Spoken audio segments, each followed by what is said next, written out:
but I got this.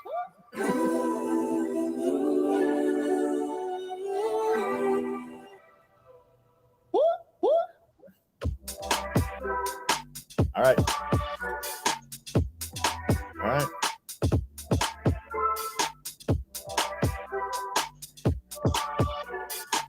All right. Hello, I am Robert Dent, and this is The Conduit. Welcome you to our broadcast of Tipping Points and Puzzle Pieces with Mark Boatwright-Frost. How you doing today, Mark? Doing real well. How about yourself? How are you feeling? I'm feeling pretty good, actually. I'm doing better. You know, I mean, it's been a rough go, but you know, we're doing what we can to be better. So, what's your topic today, man? Well, we're going to be doing a question today because we continue. I don't know if you saw the podcast from last week where we talked about why are resilient communities necessary? And this week is a continuation. We have 5 core questions, and today's question is, what's wrong with the cultural framework we have today? Okay. So it's a build on to last week. We talked last week about water crisis, about how water and food are linked, how dominoes cascade, and we're looking at an unfriendly future. And quite honestly, we're seeing a growing epidemic, for lack of a better word. Sorry, Rob. About our youth feeling like they're being left behind, like there's no opportunity for them, a feeling of hopelessness. There are a lot of thoughts about why people aren't returning to work, why people aren't even starting work. They're looking for different ways of making a living, of surviving, of thriving. And this is, I think, a huge signpost on the side of the freeway that something's wrong. And I think all of us know in our heart that something is wrong. And I try not to harp on the hopelessness and or fear or all of the things that are wrong, because quite honestly, we know. Even if you don't know, you know. Good 50% of the country are living one paycheck away from homelessness. 50%. If you think about that, that's pretty scary. So what we want to talk about is why the culture is broken. I mean, what is broken about our framework? Why shouldn't it work? Is it working for you, Rob? Honestly? No, it's really not working for me. I mean, I see what you're talking about with the youth and being disenfranchised with most of this. Okay, I mean, it is to people not going back to work and not doing things. The system isn't working. I mean, even we see it on our level with, you know, trying to find volunteers or trying to find people to do construction work. Nobody wants to. There's no motivation. No, and there's a lot of fear. I mean, there used to be a joke, but just 3 or 4 years ago, the comedy routines were talking about all the kids returning to home and becoming, you know, latchkey children and living with their parents. Yeah. We thought this was funny, that they're playing video games and we're making fun of them. Is that really the case? Are they really just going home to play video games and not have any interest in work? Or is it just that there's nothing out there for them, and all of the, for lack of a better term, the lies they have been told about the path to their future have become clear, and they have no idea what to do next because nothing they have been told by people who know is working or has worked for them. No, and you're correct. I mean, I see this even with, well, me and my wife talked about this with my son. As you know, I have a 21-year-old son, and Brandon, I mean, it is looking at the world that's out there, and he goes out and he works and he tries to be motivated to do things, but he's got everything that we've learned or know. The world is a different place now. It is. You know, I mean, and it's like we were talking, you can look at the rental problems out there. I mean, the cost of rentals, not just the fact that there's nothing to rent. but the cost of rentals. I mean, you go to get a 2-bedroom place that's half decent, you're looking at $1,900 a month. Okay, Yep. how can you feasibly look at somebody's that's in their 19, 20, 24, 25 and go, well, you've Making got to, $15 an hour. yeah, making $13 to $15 an hour, and go, hey, you have to pay $1,900 a month for rent, and that's just your rent. That's not any kind of insurance. That's not any kind of utilities. That's not any gas. That's not a car payment. That's nothing. You Right remember when now, they said that rent is supposed to be a quarter of your income? now it's all of your income. Yeah, and then some. And you have to live with like six other people in a communal situation to survive, just to have a roof over your head, to have food on the table. Yes. My daughter and her fiance live in a cracker box here in Bremerton that literally you turn around, you're turning around into each other, and they're paying 11, 1,200 a month Oh yeah. for it. Yeah. It's. I mean, and it's not going to get any better out there. And I know, our situation in this area is unique to some other areas in the country. I mean, because we are dealing with the military, which also adds to the market that you're trying to, but still, it's, and how do you reasonably ask them to go out and face this? Because I mean, we face this. My son still lives at home with us because it is easier for you to live at home with me and give me some portion of the rent than to try and go out there and fall on your face and end up one of the statistics out there because you don't have anywhere to be. Absolutely. And it's a dire picture. And I want to start this off by saying we'll talk about what's wrong with culture, but the overall message of here is that we can reprogram it and make it better. Yes. So let's talk about why the culture is broken. And we have to start about 15,000 years ago. If you read Daniel Quinn's Ishmael, you started about 15,000 years ago. We were in the Fertile Crescent. Up until that point, we were predominantly the human species was hunter-gatherers. We discovered agriculture. We decided to start doing more of a fixed agriculture in the Fertile Crescent. We started thriving. And then somebody decided that, hey, wouldn't it be a great idea if we locked up the food? Just for security, of course. We locked up the food and then we can dole it out to everybody and then we'll be more secure. Seems like a simple argument to make. And then suddenly, now you have a hierarchy and people in control of the resources you need to live. Then suddenly we had a very quick advancement into city-states by human standards of 3 million years, a very quick advancement into city-states. And then we started taking over cultures around us because we had the food and the ability to have resources. And we started, not to show my nerd flag too high, but we started being like the Borg and assimilating other cultures and other groups around us until 15,000 years later, we've pretty much assimilated all other cultures in one way or the other. So when I say a toxic culture or the culture we have now, the cultural framework we have now, it's a cultural framework by which the world lives. And now a whole bunch of people are jumping up and down in their chairs. Probably if they were on here actually looking to learn something new, they would be commenting.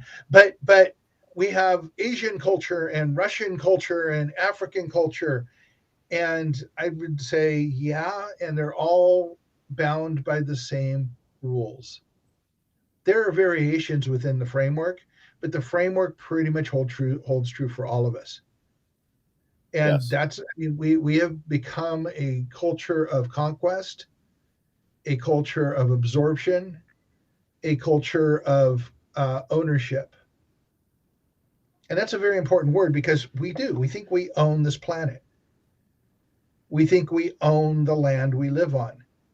And to quote Crocodile Dundee, and because I find that amusing, in one of his movies, I think it was Crocodile Dundee 2, he said, the Aborigines think this way. He says, see that rock over there?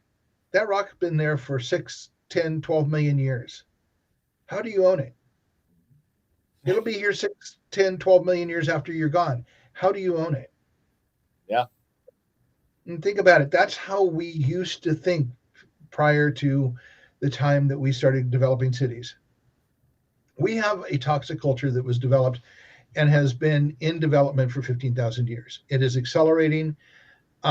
We can see how fast it's accelerating now. And here's the bottom line. So, what we talked about last week, we have one planet, we have fixed resources. A cultural structure that requires ever increasing use of resources is going to fail and fail catastrophically for the people living within it. And we're seeing that now. At the far end, our children are seeing a future that doesn't exist. Yeah. And for 15,000 years, in an accelerating and more efficient manner, we have been teaching them that if you follow this path of this cultural framework, you will succeed and thrive. Except we aren't anymore because we have fixed resources and we've hit the end of that. Yeah. I mean, I have people. I don't know if you've seen it yet. We just put out our year-end update about what's going on, and it's a 24-page document that talks about how we look at the world, the problems we see, the solutions we see, how we're addressing it, and how everybody has a piece to the puzzle that they need to bring to the table, so that we can make a picture of the future that is more human-centric and not more resource use centric. So in this process, I've sent it out. The way we work, the way I work, is that I create a document, I write the information, then I send it out to a whole bunch of people, people with widely varying points of view, and then I have them comment on it, and then I improve the document as I need to. And I've gotten a lot of pushback on it. Like, a lot of people don't want to talk about the problems. And I strongly believe that if you to solve a problem, first you got to know you got one. Yeah. Well, and most people would rather bury their head in the sand and ignore the problem. I mean, because if we just go along to get along and, do what we're doing, everything will be all right. And in actuality, not. I have a meme on Facebook that I put up several years ago, and it came up in one of those idiotic Facebook reminders that, you posted this 5 years ago, you should post it again. It's a picture of a guy with his butt in the air and his head in the sand. I said, that's a very vulnerable position.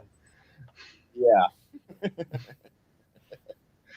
So now that you've got that picture in your head, we some of the other comments I've got is, you don't talk enough about greed. You don't talk enough about the oligarchy. You don't talk enough about this. And I said,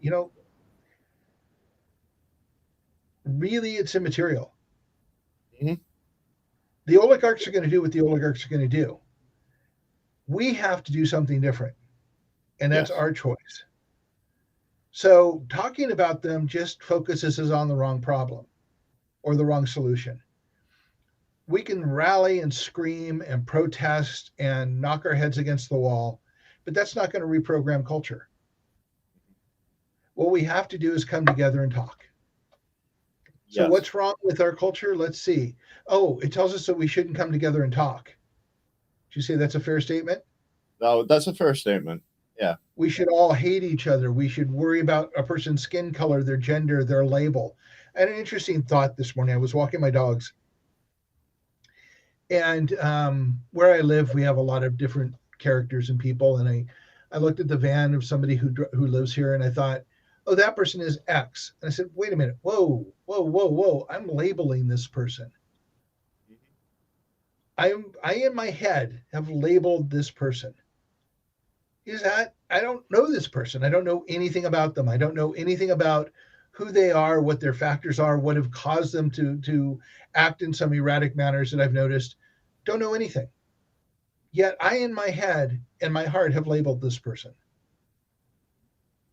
Then I started thinking about labels in general, and the fact that we have a friend, somebody we know, and actually my daughter went through this too, that they say, I want to be identified by the pronoun they.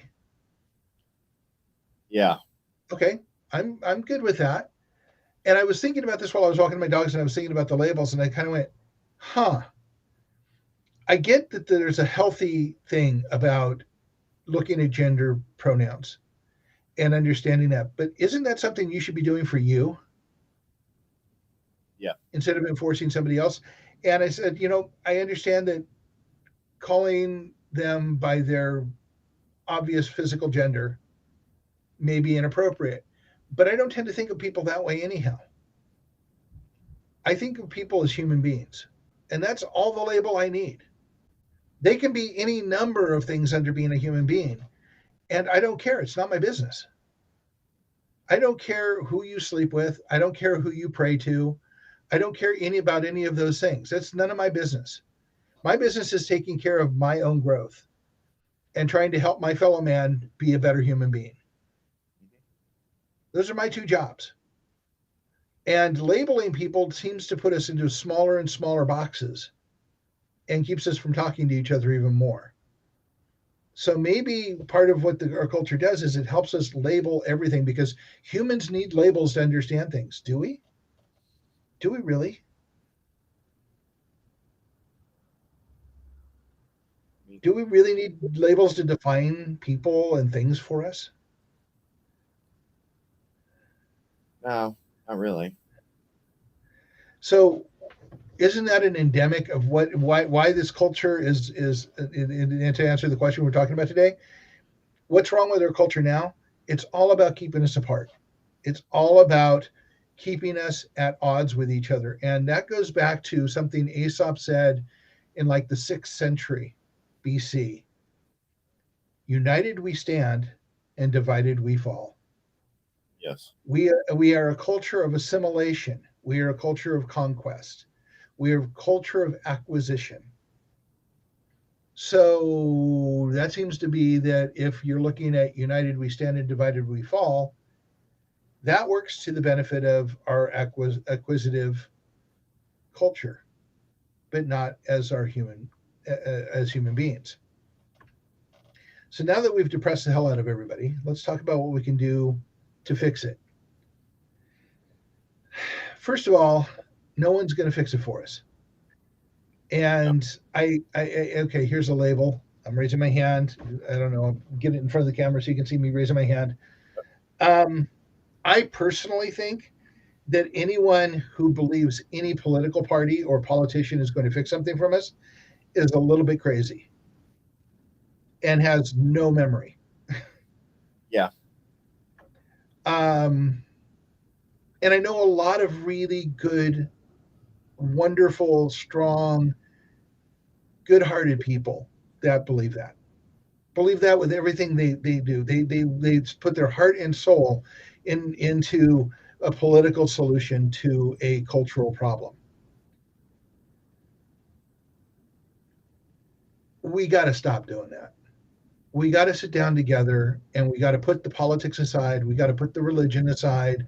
We've got to put the skin color, the gender, the age, all of the isms and labels we have. We need to just sit down. And you know how we do this? By determining what's important to us as human beings. And there's a lot of stuff to talk about. The homeless problem, food security and having food on the table, and things you deal with on a daily basis and working at G2. These are the things we can sit down and talk about and just get to a point where we can hear each other, where we can listen to each other, where we can vent our feelings and the other person doesn't judge, just listens to it, and then sit down and say, so how do we fix it? Yeah. How do we make those the important things? How do we make those the things that we care about and work on? And not try and take on the whole world. That's the other thing that we trip on ourselves for. Whenever we do something, there's two mistakes we make right off the bat. First mistake is we try and do it in a sitcom time frame. We think everything should be solved tomorrow. The second thing we do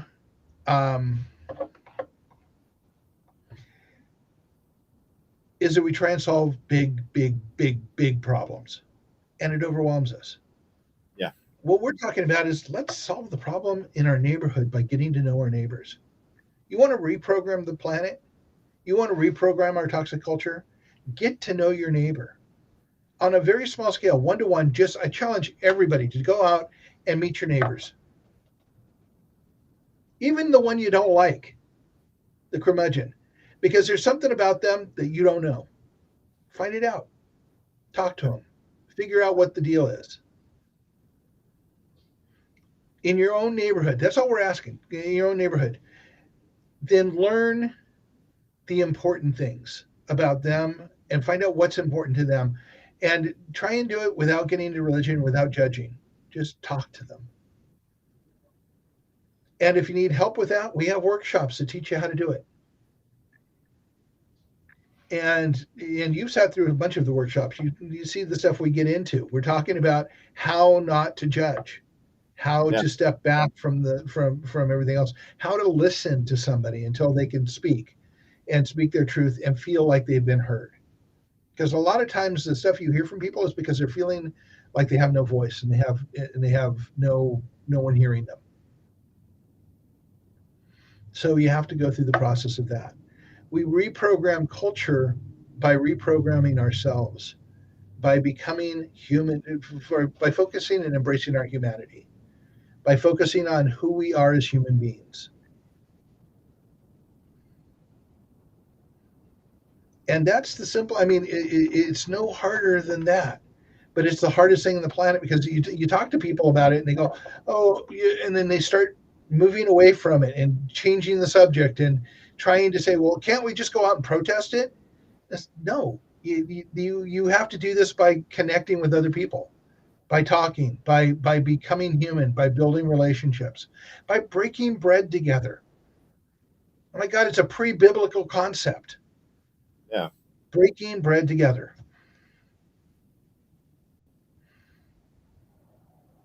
Building trust.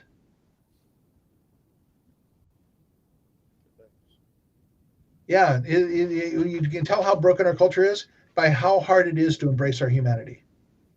Yeah. Yeah. Argue that. So kick my teeth in here, Rob. I mean, I feel like I'm lecturing now. Oh no, it's all right. I mean, I I agree that change takes time. We both know this. That, and the only way you're going to make reasonable change is to take the time, invest the time in the people, because if you're looking into Big Brother, which I'm calling the government, to make those changes for you, that is never going to happen. They will do whatever benefits them best, and who cares about you? Okay.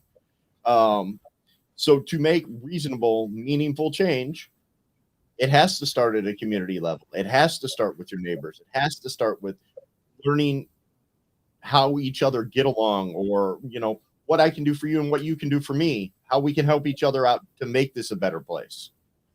And so it really does. I mean, I don't, I believe that wholeheartedly.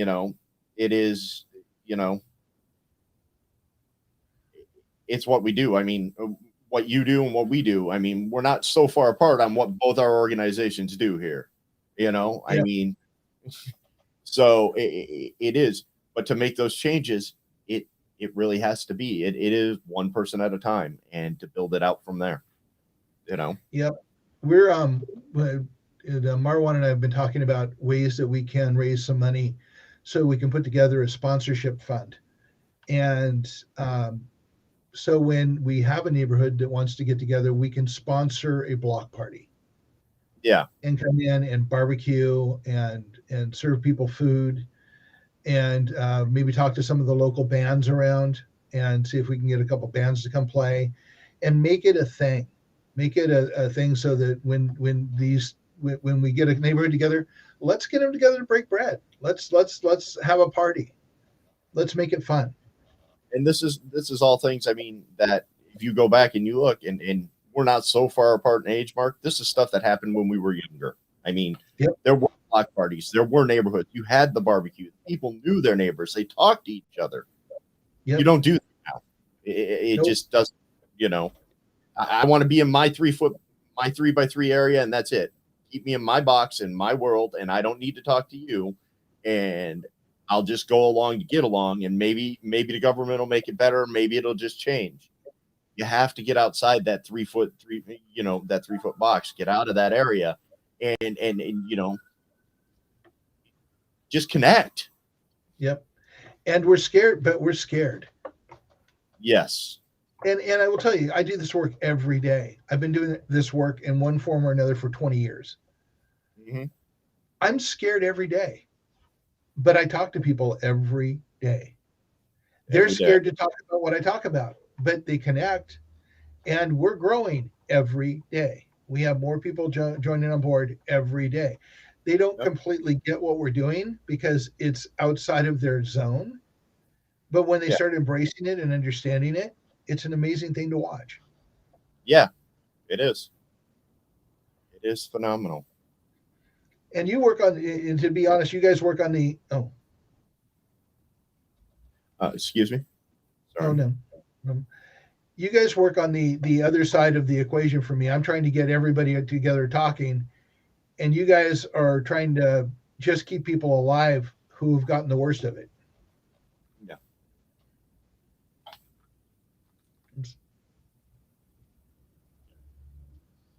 Yeah. Sorry. No worries. I The saw. regular host just entered the frame. So, It's okay. so could So you? anyway, but you guys work on the people you work on keeping the people alive who are broken, who have been Yeah. broken by the system, and it's a growing number. You guys are seeing exponential growth over the last 5 years of the people you're serving. More food, more trips, more help. Yes, and I would say it's grown even exponentially since we, since even since the beginning of the pandemic, it's gotten more and more and more and more. You And know, it's a trend that's not going to change unless we change it. yeah, Fair statement that we can't depend on corporations to be responsible and help fix things. yeah. No, corporations are in it for corporations. They're in it to make money. There's a Yep. capital thing there. I don't know if you saw the post that I put up that companies are buying out water rights from cities who are financially hurting so that they can profit on the water. No, but I'm not shocked. I mean, I have not seen the post, but like I said, I am not shocked at all at you know, that they're The doing something like. parasitical nature of the practice. Well, yeah, I mean, again, let's come back to you look at the pandemic. Prospered in the pandemic. Well, I would go Amazon's prospered in the pandemic. You know, we're at Yep. home. You can't get out to the world, but I deliver everything to you. So I'm going to make it that, you know, it's helping you. But really, whose pockets are getting lined here? Not ours. You Yeah. know,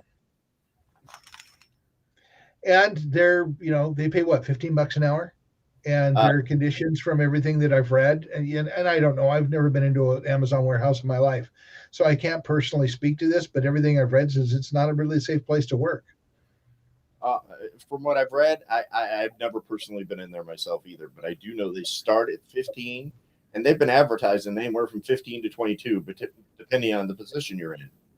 But still, even at $22 an hour, we come back to what we were speaking at the beginning of this, Mark.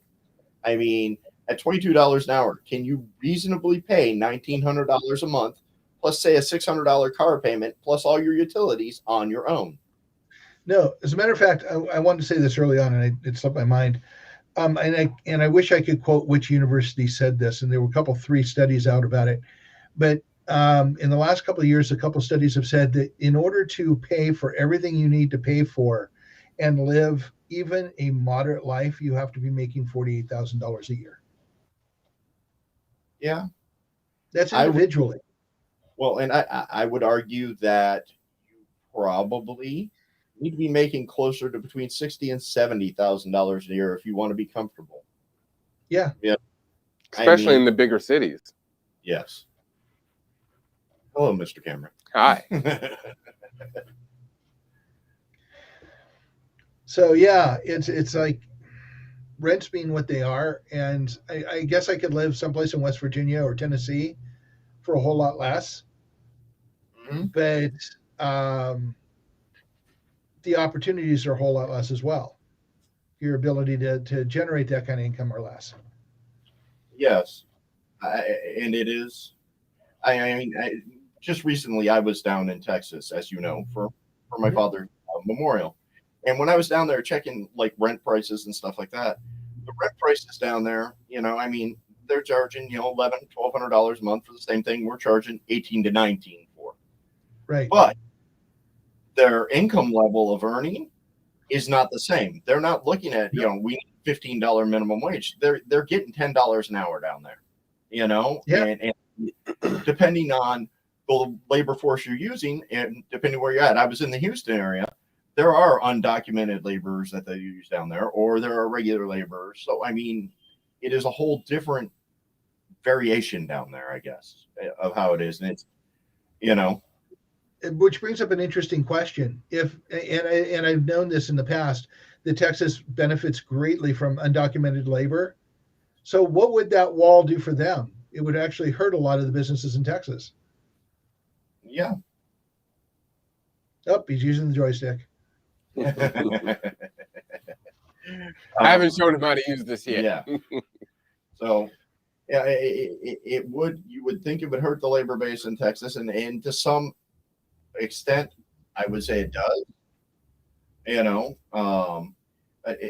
It is other things that I had noticed down there, like me and Marwan had talked about when I got back. Here, you see, like if you go over to Seattle, you see the homeless problem. Okay, I mean, you see them in the tents and the things and under the viaducts, or even here in Bremerton itself, you can physically see it. And I'm aware of what the signs are. This is some of the things that we address and we do. And so I go down there and I can't see them anywhere. So I get in a conversation with my mom about this. And she says, well, they put them all in all the parks, and then they take them from the parks and they're paying to put them in a hotel so that you don't see the homeless problem down there. They hide the problem, I guess is what I'm trying to say. And it's just it's different than there seems to be strategies about everything but fixing it. Yes. Facts. So Marwan, did you get a chance to read the last version of the update? No, I did not. Okay, because I talk about capitalism in there, and I talk about let's start off with everyone's point of view that capitalism and democracy are linked at the hip. They cannot be torn apart. They are the same system. And people believe this. And I've had people get in my face about it whenever I talk about capitalism and examine the downfall of capitalism. And the truth is, democracy is a form of government. You can have any economic model attached to democracy. And there are many examples of other models all around the world. It's only in the United States, well, mostly in the United States, we believe that we have to be capitalist to be democratic. And yet, all around the world, there are variations of socialism. We are the only industrialized country in the entire world that does not have universal health care.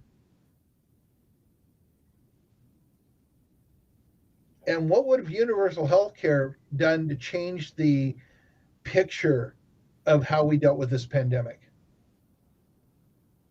Marwan, how long did you sit in the office waiting for a COVID test today? Not only was I in there for a few hours, but they didn't even want to give me the test. So they told me, did I have any symptoms? Even though I've been exposed to someone who had a positive test. If I didn't have any symptoms, they said to go home. Secondarily, I wanted to ask, because I'm really confused as how the whole thing works. Okay, so I've been exposed to someone who has a positive test. So when does my 5 days start? From the time that they were with me and they found out they got the test done, or from the time that it was my first day with them? So it's just really confusing. So I was told they took their test Thursday, so their 5 days ends today. We found out Monday. So even if I get a positive test today, I was exposed to them last Thursday. I could have gotten it any time in those 5 days, but my time won't start until I get my positive test, until my test date. So it's like, huh? So when does this, when does it start? And it's like this long, never-ending circle of, okay, well, Rob and Stephanie and the rest of the crew had COVID. Now they're at the end of their 5 days. Now I'm here. Like, I'm here now, right? So do I give it back to Rob? Or does he have enough antibodies that he can't get it right now, right? Or is it just going to be a circular thing, Yeah. It's an awful game of catch, isn't it?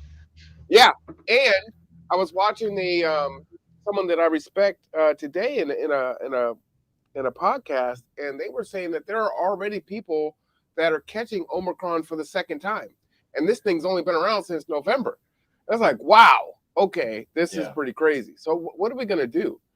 And then how does that impact those of us that aren't on salary, may have to send our kids to school? Of course, maybe they're playing in sports and the cost of those sports and things of that nature. Do I go to work? Do I stay home? The moratorium of eviction is off now. So if I don't go to work, I can't pay my rent. I don't want to get evicted, but then I might expose others. Hell, I might get exposed. I don't have it, but other people are in that scenario. So I'm going to work. They're in that scenario, and now I get COVID from them. So it's like, it is such a mess right now. It's like, exactly how are people that don't have the resources gonna cope with this and really not go under? I think this is going to be so much worse. You mean like 60% of the 300 and some odd million people that we have in the United States? Yeah. I think this is going to be so much worse than the housing crisis of 08. And we haven't even seen the beginning yet. I mean, deaths aside, which is horrible, we haven't seen the economic impact. Yeah, and so let's imagine for a minute. I mean, thank you guys for making yet one more point about why our culture is what's wrong with our culture today, that we have to change it, why we have to reprogram it. But let's imagine for a minute. Let's visualize a future. What might this have looked like if we had a universal healthcare system in the country, and instead of a political drive to get vaccinated and put out information, we had a scientific medical push, and that somebody who actually knew something about logistics was arranging for our healthcare system to make sure that we had vaccinations and that we had information and that we had ability to get tested when we needed to get tested. What might that look like? It would look far more efficient. It's just like with the Biden White House mailing out the COVID test per household. That's great, but that should have already been done. And a few weeks prior to that, they were giving out 10,000 home test kits in a city of 8 million, and it's like, what? That does nothing. Yeah, it's so bizarre.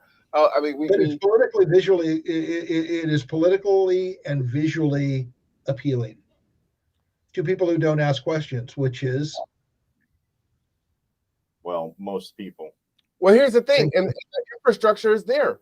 You sent out, under the Trump administration, they sent out stimulus checks, right, to almost everyone. Bam, it's already there. Pop them in the mail. Make sure that people have the home test and they can take the test. They could have done that 6 months ago.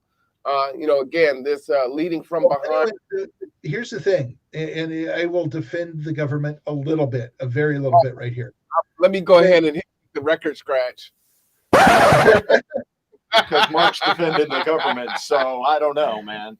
Yeah, for a little bit. The money went out through the IRS, who actually have the infrastructure and the ability to do that in place. This is a medical tool, so it goes through a different department who isn't set up to do that and doesn't have those pieces in place. So if we'd have given it to the IRS to do, we'd have already had them. But the government has to go through the system that they go through. But Mark, doesn't that kind of go to your overall point of the conversation today of us working together? Yep. Those are two different departments of the government that don't talk to each other and don't have the synergies. And the whole thing about resiliency is coming together and finding out how to leverage our knowledge, skills, and abilities to get the job done in the most effective and efficient way. Okay, I'm going to take a left turn here to answer that. Oh, no. Going back to the question I ask everybody, what does a constitutional democracy look like without a political element? Whew. We've talked about this before. We Yeah, talk about the fact that we have professional politicians, and their impulses are not always safe, well thought out. And our government, the bureaucratic aspect of our government, functions in these little silos and separately, specifically to keep change from happening. And it's quite efficient for keeping change from happening. So the worst impulses of the political world don't have an opportunity to affect us until things have had time to change and to address some of the worst of the impulses. That's not a bad thing. That's a good thing. It keeps us safe. On the other hand, when we need to change, and we need to change quickly because, oh, we might be extinct in 50 years, it works against us. Now, you're right. It would be good if they talked to each other and they were efficient. But in order to do that and be secure as human beings on this planet and in the United States, we would need to remove a lot of the political element and have some filters for the worst impulses of the political side. You know, and I agree with what you're saying there, because I think about, you know, what's happening in the housing market where they are allowing, you know, foreign entities to buy up real estate and land, how they are privatizing a lot of these, I don't even know what to call these organizations, are buying up mass housing developments. I call them parasites. Yeah, and then they just up the rent, and it's like, okay, well, we have a housing crisis here. We have our own pandemic in regards to in regards to homelessness and affordable housing. Mm-hmm. And what you're going to do is allow capitalists to go ahead and buy everything up and just continue to raise the prices and just drive this thing when you know that it's the total opposite of fixing the problem. Mm-hmm. And it's like they're not stupid. These aren't stupid people.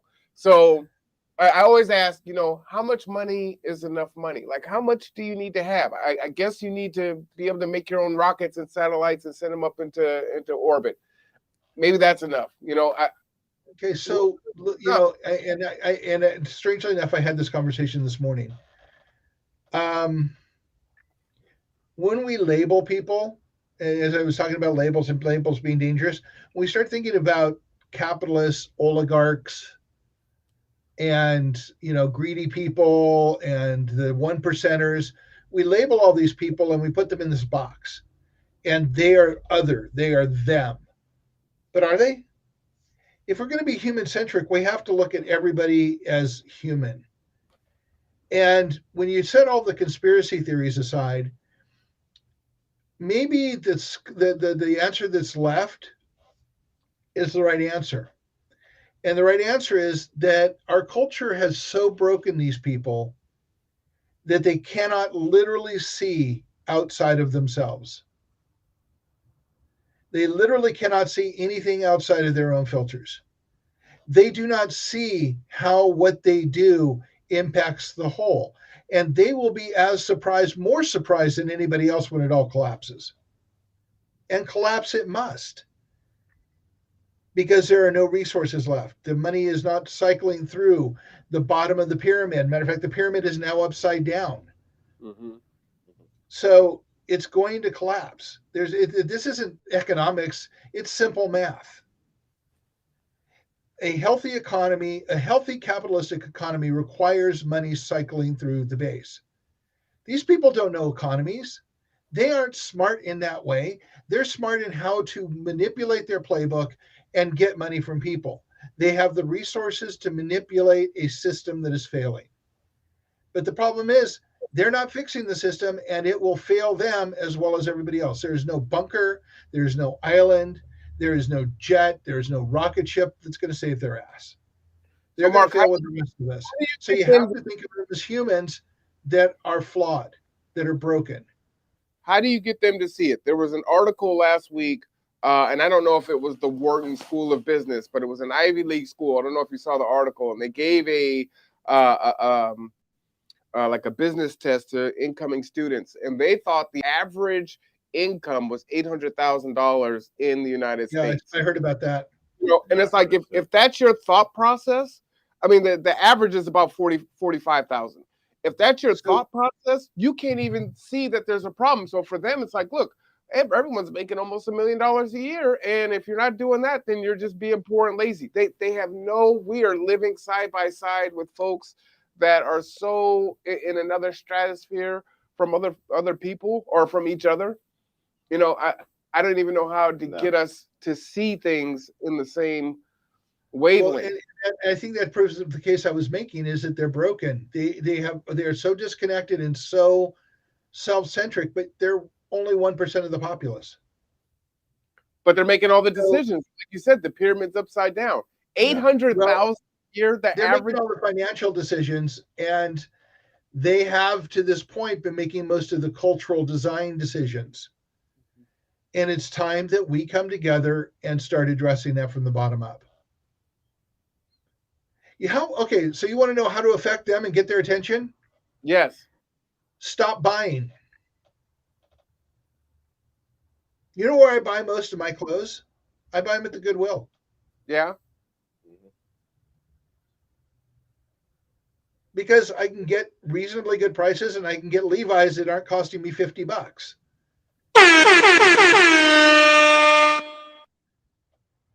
So for me, I buy where it will do the most good. Now, granted, I have bought from Amazon.com. If you're trying to find a book, that's the only place you can go to get a reasonable selection of books, unfortunately. But I also go to Pages in Port Orchard. I go to other places to buy books. I do the best I can as a human being, but we can make choices to do things differently. But we come together and decide as a group to do it differently, it starts affecting change. No, you're absolutely right. And we know that that's a very effective tool to use. I would say even more so than protesting is boycotting businesses and organizations. The dollar. But if it's not even boycotting, it's just changing who you're buying from and what you're buying. Let's talk about planned obsolescence for a moment and resources. We have one planet, fixed resources. Yet manufacturers plan for you to rebuy or buy a new product every couple, 3 years.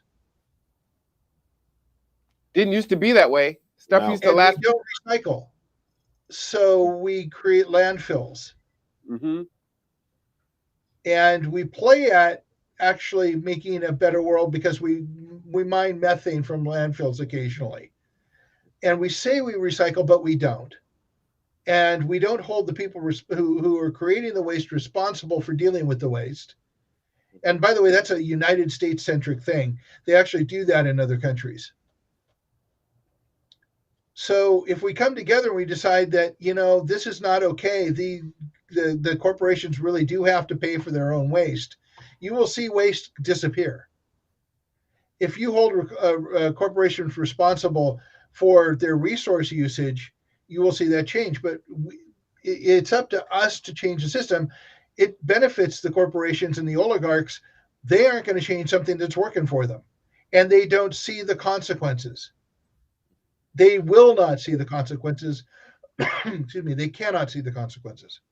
Mark, let me ask you a question. Do you see a future in which maybe the UN would come against the United States and say, hey, you guys are 5% of the population on this planet, but consuming 20% of this and 30% of that, and no, it's high time. You don't think so?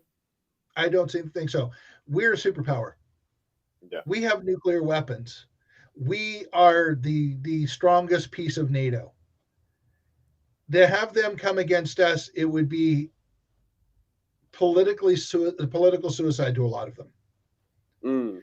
And do I think that's right? Absolutely not. Do I think it's the way it works? Yeah, I do. But what would we do? They cut us off. I mean, because right now we're outsourcing everything. That's a top-down solution.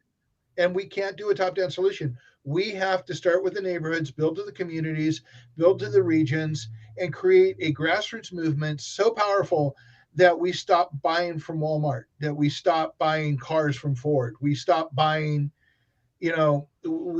We changed things. We forced a universal health care where we put the rules in place where doctors do not get pharmaceutical salespeople in their door buying them things and telling them how to practice medicine, that they actually have to know how to practice medicine and understand the human body. Mm-hmm. We can do things like it is my understanding, and I need to talk to somebody who's a constitutional scholar about this, but it's my understanding from reading a fair amount of material on this that it does not require Congress to start driving a constitutional amendment. That can come from the state and from the people. Because essentially, if you get, let's see, Washington State's got what, 7 million people? If you get 1.5 million people in Washington State to come together and say that, let's say, corporations are not citizens, or no, something even easier, that we have a human rights amendment that was ratified, the Equal Rights Amendment was ratified by 34 out of the 38 necessary states.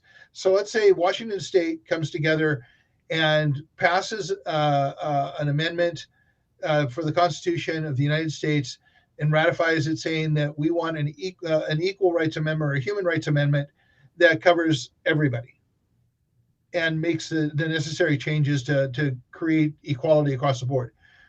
And let's say then California does it and Oregon does it, and then it slowly moves through the states. By the time it gets to Congress, it's a fait accomplished. I don't know if that's how it works for certain, but the reading I have leads me to believe that it is a path. Would that not be a powerful tool to change things? But it starts from the ground up. Yeah, I mean, it's a daunting task in front of us for sure. And I'm thinking about the political divide. I'm listening to you both earlier, and like even we know where the red states stand on vaccines and mandatory masks and this and that, but then the left, does something just as crazy, like in California, where they're trying to mandate that all the children are vaccinated, and or passing a law or passing a bill where minors at 12 can consent to getting a vaccine without their parents' permission or knowledge. These things are crazy to me. Yeah, while I agree with vaccination and needing to get vaccinated, I'm very wary of that particular camel's nose in the tent. That's crazy, Mark. So it's like both sides are just at such ends of the spectrum.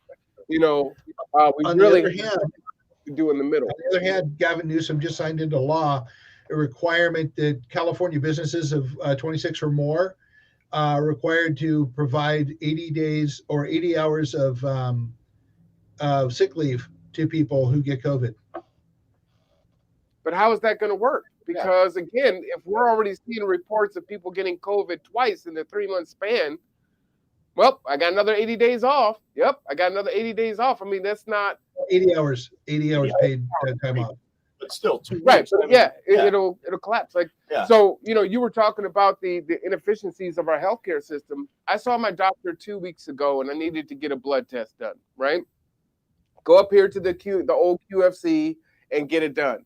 They have been closed since, maybe before I got my blood drawn. So I finally had the time to go out to Silverdale to get that done this morning. And it's like, hey, we've got shortages because of COVID. So, go ahead, give them 80 hours out, right? We're just going to keep this closed. It's not going to work in that regard. Well, and I would argue that, because how do you make, or not argue it, but I would say that with the 8 hours off and the 8 hours off and the 80 hours off, well, the way this thing's reinfecting people and reinfecting people, how do I maintain a business? How do we as G2 maintain volunteers? How do we as CMS G2 Construction maintain workers? Mm-hmm. I in all of those cases, because if I'm giving people multiple times off at 2 weeks at a pop, I can't function. Right. Yeah, it's a mess. And the sad thing is, we've known this is coming for 30 to 40 years. We had 30 to 40 years planning. We didn't do a thing. Oh, wait, hold on. That's never happened before. Oh, wait, hold on. Oh, we know that this little thing called Cascadia Rising is coming. We've known it for 2 decades. and Washington State is doing nothing. And that's We're talking terrifying. about a 9 magnitude quake followed by a tsunami that's going to take most of Western Washington out and put us down for months, and we're not planning for it.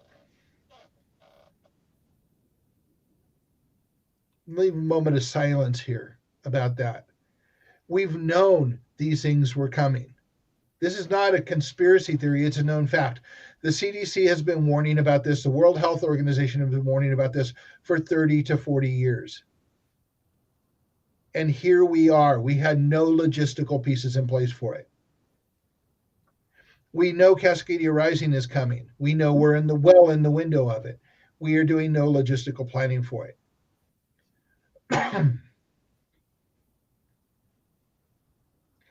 When do we stop expecting somebody else to do it for us without us emphatically telling them what we expect of them and that we will hold them accountable for it?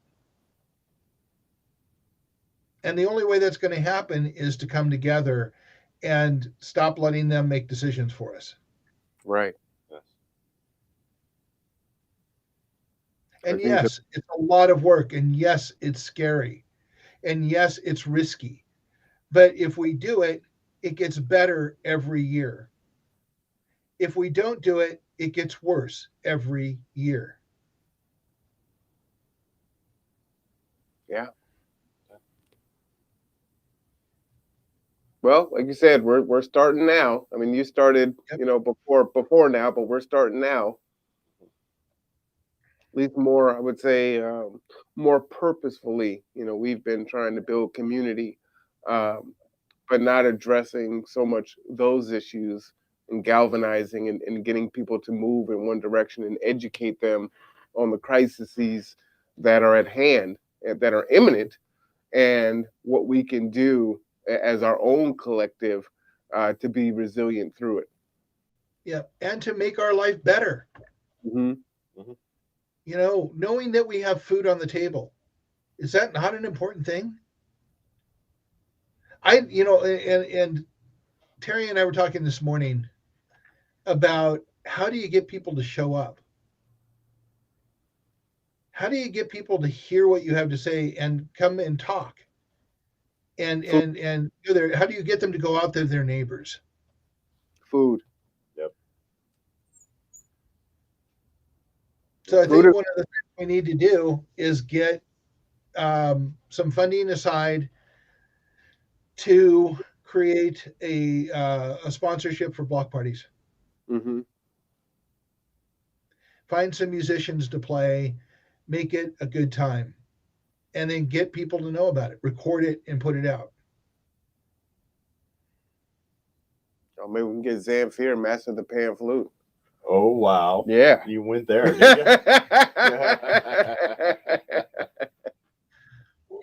you? We got to put a silver lining around the cloud. Yep. Kind of a dark discussion. Necessary.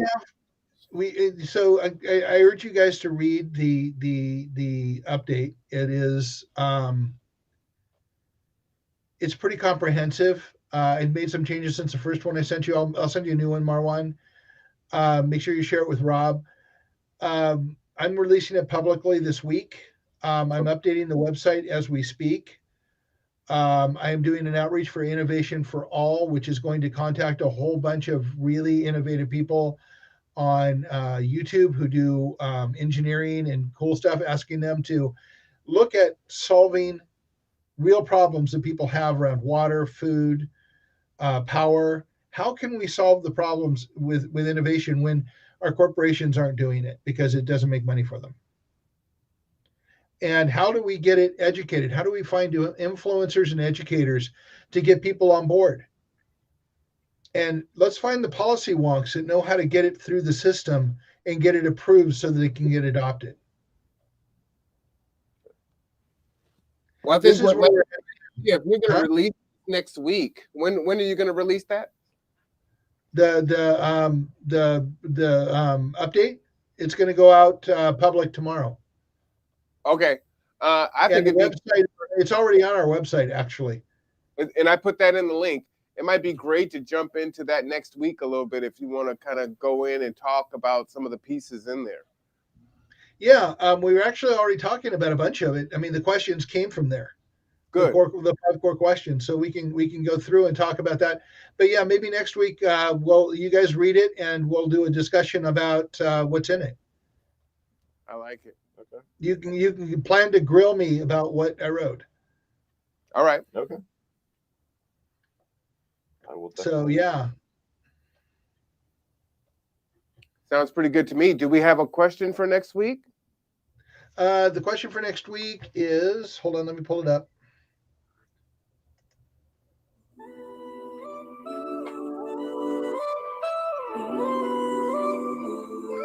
Okay, it is.